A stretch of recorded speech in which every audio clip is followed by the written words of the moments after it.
Bueno, y mientras Donald Trump no se aburre ni se cansa de decir que esto es tema de persecución política y fundamentalmente tratando de evitar su postulación nuevamente a la presidencia de los Estados Unidos, todos quedamos un poco como asombrados ante el arresto del expresidente de los Estados Unidos. Para contarnos un poco toda esta situación, en qué puede derivar y lo que significa, es que tenemos este contacto con Claudio Fantini. Claudio, bienvenido, es un placer recibirte aquí en BTV Noticias. ¿Cómo estás? ¿Qué tal, Humberto? Un gusto saludarte. Lo mismo.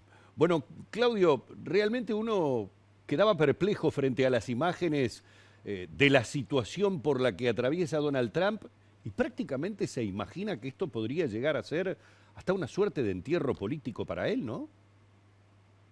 Bueno, es un hecho inédito, no hay antecedentes. El procesamiento penal que comenzó en el distrito de Manhattan contra Donald Trump esta semana lo convierte en el primer expresidente que tiene un proceso penal en toda la historia de los Estados Unidos.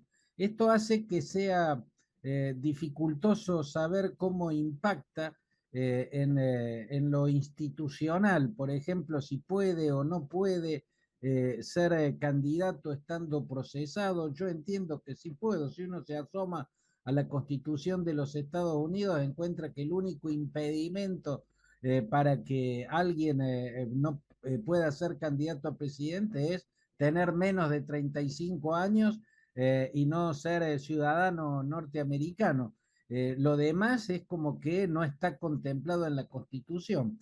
Pero además de ser el primer expresidente que se convierte o que se siente en el banquillo de los acusados en un proceso penal, esto está impactando favorablemente a Trump en la interna. El Partido Republicano se ha radicalizado, se ha ido hacia el extremo del conservadurismo. En ese conservadurismo duro que es el predominante, se crea rajatabla la descripción que Trump hace de su situación, y es más o menos la misma descripción que hacen todos los líderes y expresidentes que están con problemas con la justicia. Se describen como perseguidos políticos, se victimizan y dicen que la persecución tiene que ver precisamente con lo positivo que él es para salvar el país, o sea que son enemigos del país los que quieren destruirlo. No es muy diferente al discurso de Cristina Kirchner, por ejemplo, o al de Rafael Correa, o al de Jair Bolsonaro, o al de Benjamín Netanyahu en Israel, que también está acosado por procesos judiciales. Esto en la interna del Partido Republicano lo favorece. Las encuestas mostraron de inmediato que se posicionó por encima de Ron DeSantis, que es el gobernador de Florida y su más fuerte competidor para obtener la candidatura.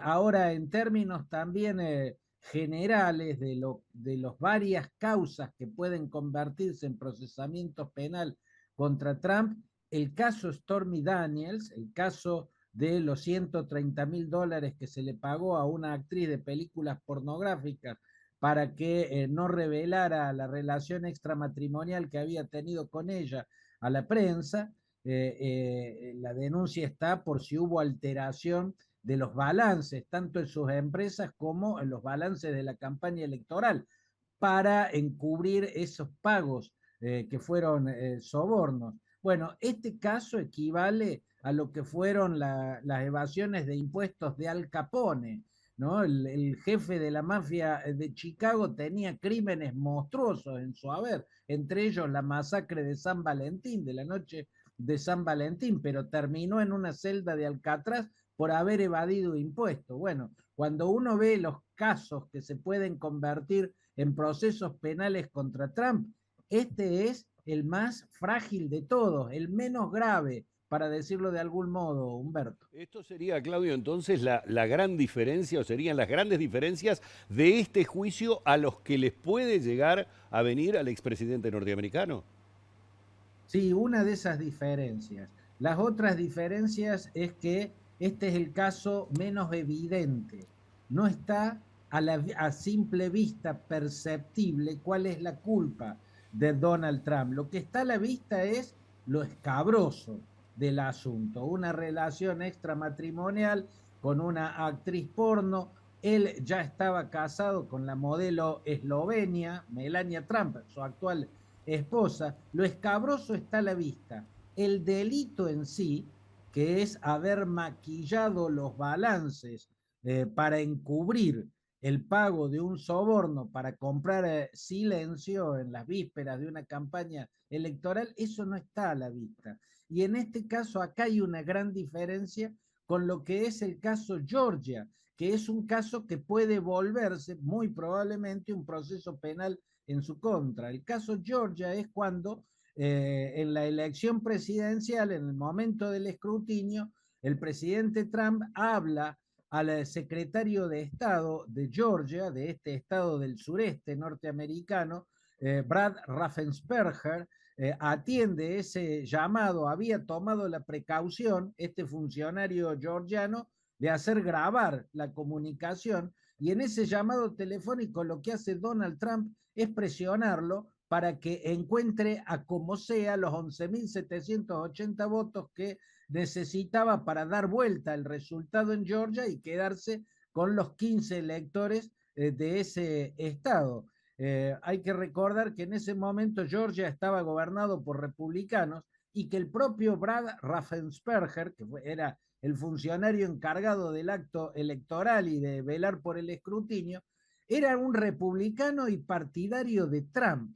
No obstante, lo que hace Trump es presionarlo para un fraude y a eso se niega. El mundo entero pudo escuchar la grabación en la que Trump indudablemente lo está presionando para que cometa fraude. Y por supuesto, Humberto, el otro caso de inmensa gravedad que se va a volver proceso penal muy probablemente, no dentro de mucho tiempo, es lo ocurrido el 6 de enero del 2021. Las turbas multitudinarias asaltando violentamente el Capitolio en Washington y en una sonada golpista que dejó nada menos que 5 muertos. Ahí se lo va a acusar seguramente o de haber instigado esa rebelión golpista, porque lo que buscaba era evitar la certificación legislativa del resultado de la elección, o se lo va a acusar de negligencia absoluta por no haber hecho absolutamente nada para que esas turbas no provoquen ese asalto tan violento que dejó 5 muertos en el Capitolio y una mancha tremenda, oscurísima, en la historia de la democracia norteamericana. Claudio, habrá que ver si el expresidente, con todos estos dolores de cabeza por delante, puede sortear esos escollos y resulta airoso. Uno, a priori, lo ve bastante difícil. Muchísimas gracias por este análisis, el abrazo a la distancia y un placer haberte tenido una vez más aquí en BTV Noticias. Igualmente, Humberto, un abrazo grande. Muy bien, de Claudio Fantini nos vamos a la pausa. La pregunta es, ya se habla de un acuerdo. ¿Es ya Marcelo Bielsa el técnico de la selección uruguaya? Se viene JC.